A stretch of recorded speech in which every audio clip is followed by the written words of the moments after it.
정기적으로 할 수 있는 대책도 같이 구해야 됩니다. 소위 부실한 차량 관리에 대해서 대응하고 있는 단으로 해결했다는 얘기입니다.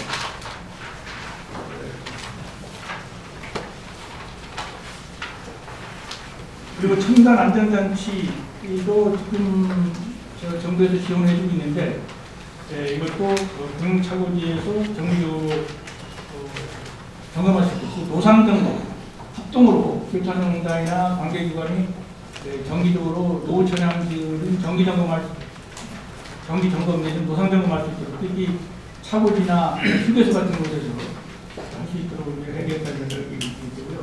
가장 핵심은 개인 전세버스도 개별 개인 택시차량 면허를 부여하고 운행기록에 제출 의무하고 차량 관리도 엄격하게 해서 소위 정비부실이나 차량 관리 부실이나 대응사고 방지를 위한 대책 이것을 마련을 해보자는 얘기입니다. 그리고 세금탈로 운행기록하면 저 세금탈로 다 할 수 있죠. 얼마를 뛴지 얼마 운행한지 다 알 수 있으니까요. 그걸 가지고 이제 제출 의무화시키면 될 것 같아요. 그리고 개인 전세버스로 허용하면 업체의 과당 면적으로 내가지고 문제가 있을 거라고 보는데 이 부분은 시장에 맡기는 게 좋을 것 같고요. 이 부분은 표준 요금제를 제공한다든지 그래서 이 부분은 이런 문제가 되지 않습니다. 이상 발표를 마치겠습니다. 이용을 교수님 발표하신 내용을 중심으로 저희들 진행 서론을 좀 이따 하고요. 예전에 피해 사례 발표하기 전에 주최측에서 영상 준비한 게 있다고 하니까 영상을 잠시 보고 피해 사례 발표를 잠시만 기다려주세요.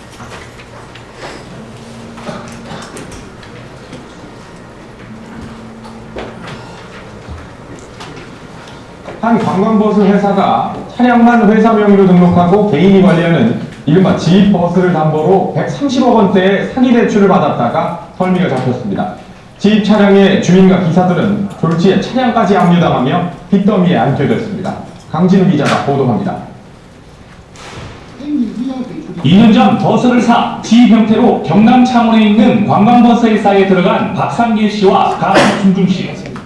하지만 회사가 이들 몰래 버스를 담보로 1억 원이 넘게 사기 대출을 받으면서 졸지에 버스를 압류당했습니다. 주고는 그 이후부터 지금까지 아무것도 안 하고 있고 그 이후로 되니까 돈이 없으니까 신용불량자 돼버리고 지금 방식도 또 못 주고 지금 노선차량으로 생활 좀 하고 이렇게 되냐. 개인이 구매한 전세 버스를 법인에 소속시켜 영업하는 방법을 지입차 운행이라고 합니다. 현행법상 불법인데요. 하지만 업계에서는 오랜 관행으로 이어오고 있습니다. 최근 서울의 전세버스 업체 대표가 이런 지입차들의 사정을 악용해 돈을 챙기고 돌연 잠적하는 일이 발생했습니다. 피해 금액은 수십억 원에 달할 것으로 추정됩니다. 김영수 기자의 단독 보도입니다. 한창 운행 중이어야 할 전세버스들이 차고지에 방치돼 있습니다.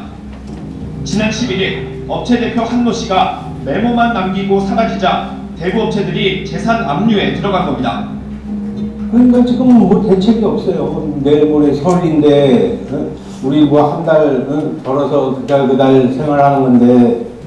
한 씨에게 최대 수억 원을 주고 지입차를 사들인 버스 기사들은 날벼락을 맞았습니다. 한 씨가 자신들도 모르는 사이 차량을 담보로 돈을 빌린 사실이 드러났기 때문입니다. 우리 모든 국민들이 눈물을 안 흘린 사람이 없어요. 지금도 좀 울먹이려고 그러는데 너무나 진짜 마음이 너무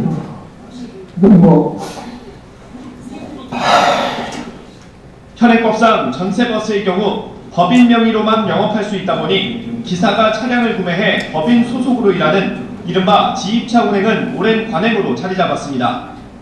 문제는 이럴 경우 법적 소유권을 법인이 가지게 되면서 이를 악용한 사기가 발생한 겁니다. 돈은 돈대로 날리고 소유권을 주장할 차도 없는 상황. 수년 동안 꼬박꼬박 할부금을 갚아왔던 기사들은 망연자실합니다. 이 상황에서 부모님 고향에 갈 수도 없고 또 집이 들어갈 수도 없고 와이프나 볼 면목도 없고 그냥 제 생각 같아서는 그냥 한주경 같은 데서 그냥 한 씨에 대한 실종 신고를 접수한 경찰은 지난 18일 한 씨 소재지를 파악해 가족에게 통보한 것으로 확인됐습니다. 부인이 신고하셨네요. 네, 그래서 신용전이 확인이 돼서 가져갔지 않을지 원인이 됐습니다. 하루아침에 전 재산을 잃게 된 피해 기사들은 한 씨를 사기 혐의로 경찰에 고소하기로 했습니다. YTN 김영수입니다.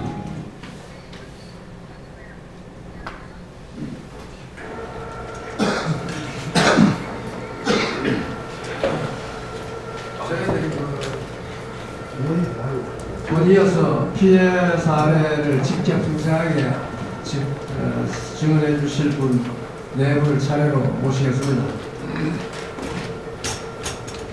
첫 번째 우리 배명진 선생님 전부터.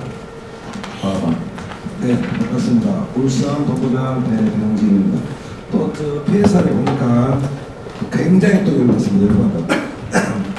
다른 건 아니고 저도 울산 협동조합에 법인의 기사로 일했다가 협동조합을 우리 정부에서 만들어줘가지고 이제 합법적으로 일할 수 있도록 해가지고 협동조합에 2억 원 정도는 아닌데 2억 2천만 원 정도 투자를 해가지고 시작을 했습니다. 2016년도에 시작을 했는데 출자금 100만 원 내고 2억 원짜리 차를 해가지고 먹고 살려고 열심히 일을 했습니다. 일을 했는데 결국은 협동조합에서도 법인회하고 지휘하고 똑같이 이사장이 7억 원이라는 돈을 횡령해가지고 업무상 대물회가 1년 6개월 실형을 받아가 들어갔습니다.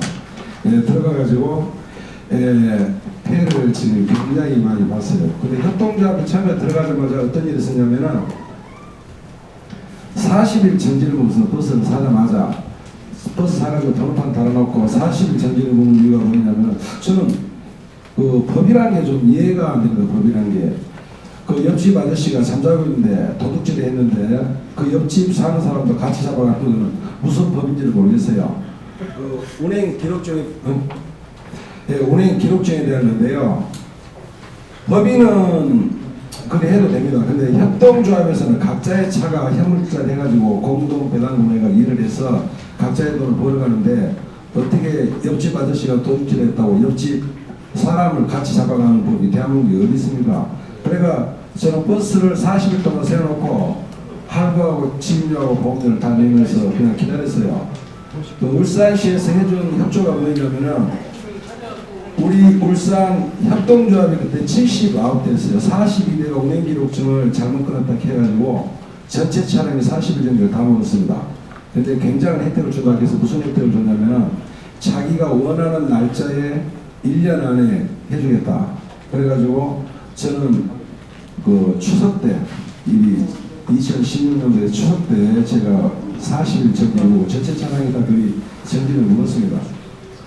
예, 그리고 우석주 씨는 어쨌든 7억 원을 횡령하고 우리가 피해를 봤었는데 그 뒤에 돌아오는 거는 우리한테 이제 이사장이 횡령을 했으니까 우리 조합원들한테 이제 가압류라든가 세금, 국세부터 해가지고 날라오기 시작하는데 우리 차에 우리도 4억 1,700만 원이라고 우리 차량들에 다 못해 있었고 79대가 지금 다 나가고 지금 거의 다 나가고 저 혼자 있습니다. 저 혼자 있는데 다른 얘기는 안 하겠습니다. 우리가 저 회사를 한 번씩 옮길 때마다 취등록세를 내고 합니다. 취등록세. 우리 차인데 차를 사고 팔았다 해가지고 4%를 붙여서 세금을 내요. 그러면 제 차가 2억 원이면 4% 800만 원인데 1년에 3번 옮기는 차도 있습니다. 그 회사에 가가지고 힘들면 또 옮겨 하다 보면 그럼 2,400만 원인데 적은 돈입니까 그게? 제가 볼 때는 그 적은 돈이 굉장히 큰 돈이에요. 우리가 일하는데 통근하는데 9만 원씩 받고 일합니다. 근데 그 취등록세를 갖다가 그리 회사를 한번 오니까 그리 해가지고 힘들게 살고 있고 저는 다른 건 없고요. 지금도 제 혼자 지금 살아남아가지고 제 차를 제가 압류를 3억 원을 해놨습니다. 그리고 캐피탈에서 지금 1억 5천 되고 총 4억 5천을 해놓고 지금 저 혼자 살아남아가지고 있는데 다른 건 아닙니다. 제가 이 화면에 지금 이래가지고 언제나 가지고 다닙니다. 제 차량을 울산 광역시에서도 그랬고 우리 차가 영암으로, 강진으로, 당진으로 4번을 옮겨서 4번을 그러니까 영암에서 저번에 영암군청까지 엄청나게 따져온 게 이겁니다. 이게 뭐냐면 제 차를 자기들 마음대로 말소를 해버리세요. 말소. 이제 10월 달이면 어쩔 수 없이 직권 말소가 되든 뭐 대표차를 시키든지 해야 될 상황이자 3년밖에 안 된 차인데 차가 제가 지금 사가지고 제 전 재산을 다 해가지고 이랬는데 지금 저 시일은 얼마 안 남았어요. 거의 지금 일도 못하고 있고 관공서 일도 그렇고 일을 못합니다. 지금 할부하고 보험료하고 모든 것 다 가족도 먹고 살아야 돼요. 뭐 여러분도 나 같은 피해자가 될 수 있고 지금도 피해자가 생기고 있습니다. 그리고 차로도 또 생길 거고 저는 그래서 이게 최대한 빠른 시일 내에 이게 좀 개선이 되고 올해 안에 마무리가 돼서 어떤 식으로든 법인이 되든 우리 지입 차주들이 협동조합이 됐든 어떤 회사가 됐든 정리가 돼야 된다고 저는 생각을 하는 사람이고 나중에 기회도 한번 보십시오. 이게 여러분들도 자기 자신이 당할 수 있습니다. 이제 뭐 한 달 남았습니다. 추석 때 어떻게 될지는 모르겠지만 저는 떳떳하게 노가대를 하든 살 건데 앞으로 이런 피해 사례들이 좀 없었으면 좋겠고 우리 의원님들 존경하는 우리 의원님들하고 우리 김동정 과장님 국토부하고 여러 관공서에서 우리 같은 피해 사례가 더 이상은 해도 많은 노래 가져가시고 끝내줬으면 좋겠습니다. 올해 안에 내년이라는 건 없습니다. 내년에 또 총선 그 다음에 대해서 우리한테 신경 쓸 시간이 없을 것 같아요. 그래서 올해 안에 어떤 식으로 하면 우리도 적극적으로 협조해서 살 수 있는 방법을 이용해 보면 고맙겠습니다. 이상입니다.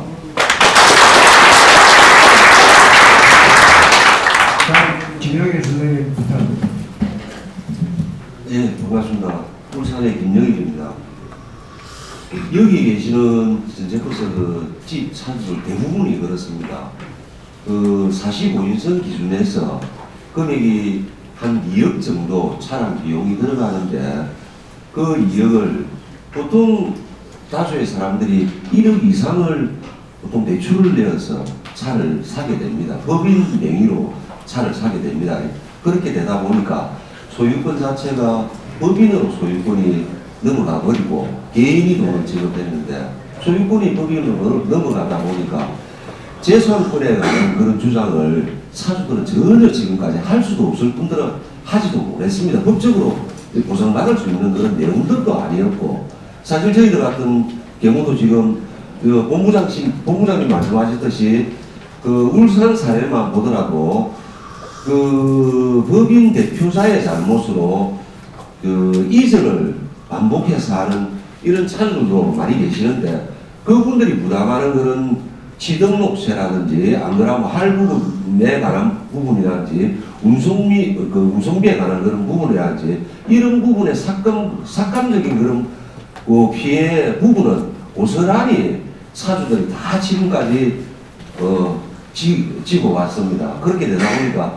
재산권 행사에 대한 이 부분이 저희들로서는 가장 큰 문제라고 보여지고 두 번째는 피해 사례가 운송관계에 있어서 계약자가 법인과 회사가 계약 당사자가 되다 보니까 실제로 그 운송비 그러니까 열심히 일을 해서 돈을 번 해당 당사자인 집 차주들은 그 돈을 직접 수령할 수 있는 방법이 없습니다.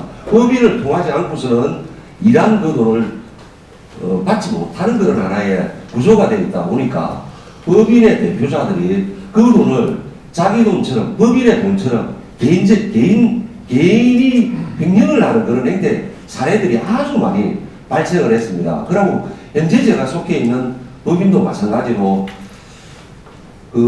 차가 11대가 있는데 11대에 총 민사건이 지금 한 9건 정도 진행되고 있는데 못 받은 운송료가 법인으로부터 못 받은 운송료가 한 2억 가까이 됩니다. 2억 가까이 되고 또 아까도 사회자님께도 말씀을 하시지만은 이 집 자체가 이렇게 양벌 규정이 되다 보니까 집 차주들로서는 양벌 규정인 줄 알면서도 법적인 처벌을 우리가 집 차주니까 처벌을 해달라고 경찰서에 고발을 해가지고 현재 지금 검찰청에서 불법 취급을 해가지고 지금 기소위의 결정을 10명에서 다 받고 있는 그런 실정입니다.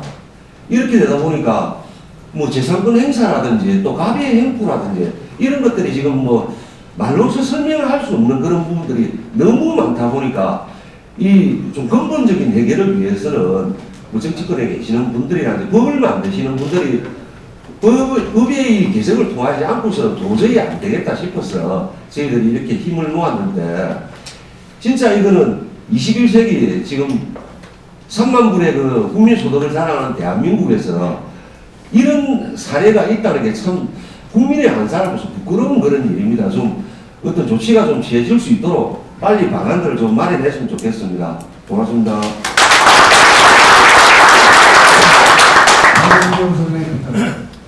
예, 저는 전남 순천에서 온 곽기용주 기사라고 합니다.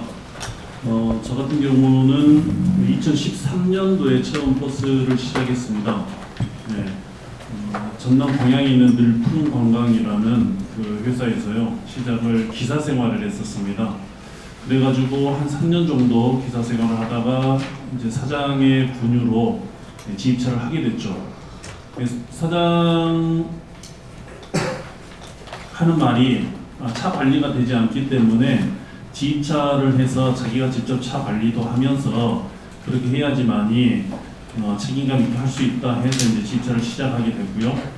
그리고 한 2년 후에 회사에서 차가 한 대씩 사라지게 됩니다. 알고 보니까 캐피탈에서 이제 한 대씩 저희 그 광양의 늘푸른 관광은요, 한 40대 정도 차가 있었는데 그 중에 한 대 빼고는 다 지입차였습니다. 네, 그래서 이제 그 2년 후에 차가 한 대씩 사라지게 되고요. 그래서 이제 사장 면담을 해서 물어봤더니 내 차는 괜찮다고 얘기를 하더라고요. 그래서 기다리고 있었는데 얼마 후에 캐피탈에서 전화가 왔습니다. 3개월치 할부가 밀려서 당신 차를 잡아가야겠다고, 가지고 가서 경매에 넘겨야겠다고 이렇게 얘기를 하더라고요. 저한테는 청천벽력 같은 소리였죠. 지금까지 밀린 거 없이 다 회사로 납부했고 회사 일간 것 또한 거의 받아본 적이 없기 때문에 오히려 회사에서 돈을 받아야 될 입장인데 지금 차까지 가져가겠다고 하니까 완전히 이제 하늘이 무너지는 거죠. 그렇게 해서 결국은 25인승 버스 몇 대를 제외하고는 거의 다 압류를 해갔습니다. 그리고 이제 지입차주님들께서 모여가지고 대책을 강구하는 동안에 그 사장이라는 사람은 회사를 다른 사람한테 속이고 그 내용 사실을 다 속이고 넘기고 도망가 버렸어요. 그 다음에 또 하나 밝혀진 사실은 같이 지입했던 형님들 차량을 보니까 대출이 많이 있습니다. 다 대출, 그 할부가 끝난 차량이고 현금 차량이고 그래요. 회사에서 그거를 사용을 하려면. 그런데 떼고 보니까 그 4천만 원, 5천만 원은 기본이고 최근에 2억 400에 차를 사신 분은 1억 7천이 대출이 받아져 있습니다. 그것을 그대로 지입차주들이 다시 껴안게 돼서 내야 될 상황에까지 와버렸어요. 그런데 정작 지입차주들이 얘기를 하면은 처음부터 불법을 하지 않았냐 하고 편을 들어준 사람이 그 누구도 없습니다. 근로복지공단에 가서 물어봐도 그것은 받아낼 수 없다. 당신들이 불법을 저질렀지 않느냐. 되려 오히려 우리에게 빗잔을 주는 그런 상황이 발생되었습니다. 그래서 최소한의 안전장치를 마련해 주든지 아니면 지입차 허용을 통해서 그 국민의 재산권, 이 개개인별의 재산권을 좀 보호해 주십사. 그래서 이렇게 올라오게 됐습니다. 그리고 지금 현재는 다른 사람에게 그 회사가 넘어간 상황이고 이전 사장은 지금 자취를 감춘 상태입니다.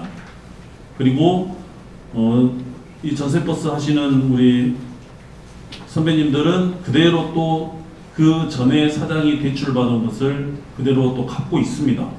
어쩔 수가 없어요. 차를 버리고 갈 수도 없는 상황입니다. 그래서 그 많은 돈을 다시 갖고 있는 상황이 개별 전세버스가 허용되면 이런 부분이 최대한 없어지지 않을까라는 기대를 갖고 가지고 왔습니다. 이상입니다.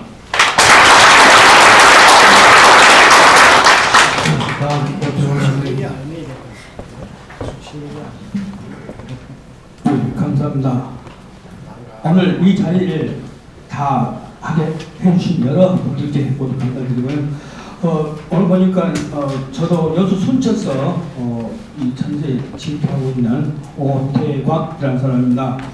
저 역시 한 20년도 근무했는데 나중 하나도 없습니다. 생활 편하고가 자기들 서로 키웠다고 그렇게 했는데요. 배운 게 운전이고 하다 보니까 전작불을 하게 됐는데요. 본의 아니게 기입차라는 불법을 하게 됐습니다. 알면서도요. 이번 폐사는요, 순천 자유도 소득의 대우 BX212 2014년산입니다. 그때 당시 차 금액이 1억 7,800이었습니다. 그래서 3천만 원 갖다가 이리저리 구해가지고 1억 5천 갖다 대출을 받았습니다. 그것이 5년간 60개월 한 달에 300만 원씩. 그래서 열심히 일하고 정말 할부받고 정말 먹는 거 못 먹는 거 정말 아껴가면서 할부하고 길값 최고 중요하죠. 그것이 돈이 많이 나가니까 열심히 4년 동안 했는데 5년 해버린다. 4년 뒤에 회사가 주위 사람에서 뒤숭숭하게 소문이 나요. 저 회사 곧 넘어질 거다. 아차 싶어서 갑부를 뛰보니까 2년 동안에 할부 열심히 했는데 다시 2년 뒤에 다시 1억 5천이라고 하다가 제 대출 받았습니다. 회사에서. 그 다음에 그 4년 동안에는 그 나머지 대출 돈이 차 가격보다 더 비싼 거예요.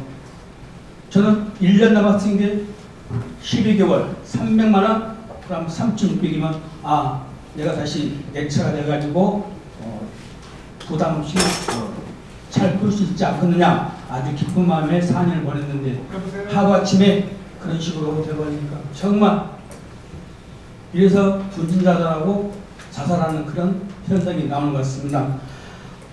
아무쪼록 이번 여러 모임이 모였는데요. 정말 대답도 해주시고 해답도 해주시면 감사하겠습니다. 우리 정치인들도요. 평생 배운 게 그것이다 보니까 평생 하지 않습니까? 우리 역시로 배운 게 문제이다 보니까 이것밖에 못합니다. 아무쪼록 이 불법 지입을 정말 여러모로 생각해서 해결해 주시고 정말 대한민국에 다시 이러한 일이 없는 그러한 좋은 법 좀 만들어서 해결했으면 여러 사람이 4만 명의 가족들이 또 거기에 따른 또 수십만 명의 가족들이 편히 묵고 살 수 있는, 그러면서 우리 이 직업을 정말 천지로 생각하면서 살 수 있는 그런 시대가 되었으면 대단히 고맙게 생각하겠습니다. 감사합니다. 네 분 그 피해 사례 발표해 주신 분들 다시 한번 감사합니다. 박수로. 저희들이 그 이용렬 교수님의 주제 발표도 들었고, 불법집의 피해 사례를 동영상으로 보았고, 네 분의 생생한 그 피해 사례도 지금 목조를 막 했습니다. 불법집으로 인한 피해가 이제 가만 방치할 수 없는 정도로 심각한 건 이 자리에 있는 분 전부 다 같이 느꼈습니다. 생각됩니다. 그 전세버스가 아까 주제 발표하신 분의 자료를 보면은 차량 대수도 44,000대가 넘고 회사 숫자도 1,700개가 넘고 1년에 그 수송 인원이 2억 5천만 명이가 되니까 무시할 수 없을 정도로 아주 중요한 교통수단이고, 정부 당국자가 여러 와 있습니다만, 그래서 정부에서도 이걸 가볍게 생각할 문제가 아니고 아주 신경 써서 문제가 어떤 걸 살펴야 하는 그런 내용이라고 보여집니다. 그런데 지금 여러 가지 증언을 통해서 나온 것처럼 불법집으로 인한 피해가 너무 심각하고 계속해서 많이 발생하고 있어서 정부로서도 과거 자료를 보면은 가만히 있지는 않고 나름대로 노력을 많이 해온 근거가 있습니다. 보면은 93년도부터 그동안 그전에 문화재를 식물재로 등록재로 바꿔가지고 이 시장을 활성화시킨 거고, 그렇기 때문에 여러분들처럼 이제 이 업에 종사하는 분들이 많이 시장에 오늘 할 수 있게 됐던 거고 그 진입 장벽도 많이 낮추려고 애를 썼고 그런 건 잘한 겁니다만 불법지입이라는 이런 악용할 수 있는 도구를 제대로 막는 제도를 만들지 못해서 그런 피해가 많이 발생했고 그래서 2014년에 정부도 그 출자를 전제로 하는 조합 정책을 갖다 시행한 게 아까 피해 사례 발표하시는 분 얘기처럼 불법이라는 딱지를 안 받도록 내가 합법적으로 내 지분을 가질 수 있는 그게 출자 아닙니까? 그런 제도를 만드는 건데 그것도 어떻게 자료를 보면 똑같이 또 악용이 되고 오용이 돼가지고 제대로 안 된다는 비판이 지금 많이 대두되고 있는 겁니다. 그래서 오늘 토론하시는 분들이 세 분이 신경 써서 물론 다른 토론 자유롭게 합니다만 신경 써서 해줘야 될 부분이 왜 그럼 정부가 지입을 사실 합법화해주기 위해서 조합까지 만들어서 했는데도 왜 안 되는가? 우리가 그 반응이 있어야 옳은 답을 찾을 수 있는 거 아니냐. 그리고 또 많은 사람들이 주장하듯이 그러면 개인 택시처럼 개인 그 전세버스를 허용해주면은 그럼 문제가 정말 없어지느냐. 여러분이 의원이니까 그 정말 그래 보장 받아야 될 거 아닙니까? 그죠? 예. 그래서 그런 것들 실탄하게 좀 논의해서 이왕이면 좀 좋은 제도로 발전할 수 있도록 그래서 정부에 나와 있던 우리 기관장도 제대로 답을 좀 듣고 가실 수 있으면 훨씬 좋을 것 같아서 그 토론하시는 분들이 자기가 그동안 가진 그 경험과 식견을 다 활용해서 그런 본질적인 문제에 언급을 좀 해주셨습니다. 그럼 맨 먼저 우리 이 문제를 제일 잘 알고 계시는 신정석 정부 본부장님 우선 박수부터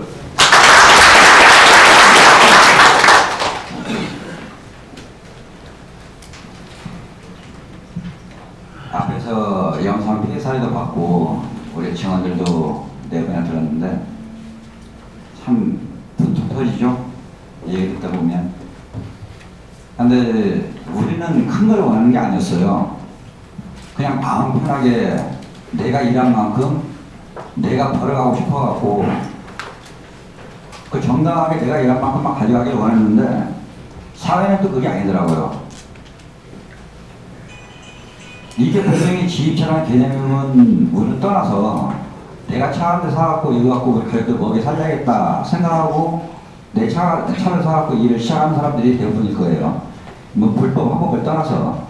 그런데 금방 피해 사례 본 것처럼 앞도 업주를 만나다 보면 이렇게 자기가 욕심을 갖고 위용도 하게 되고 고의 부도도 내게 되고 갖고 그 피해는 온전히 우리 지차주들한테 돌아왔었는데 저희가 국토부에 요구하는 부분도 그 부분이에요.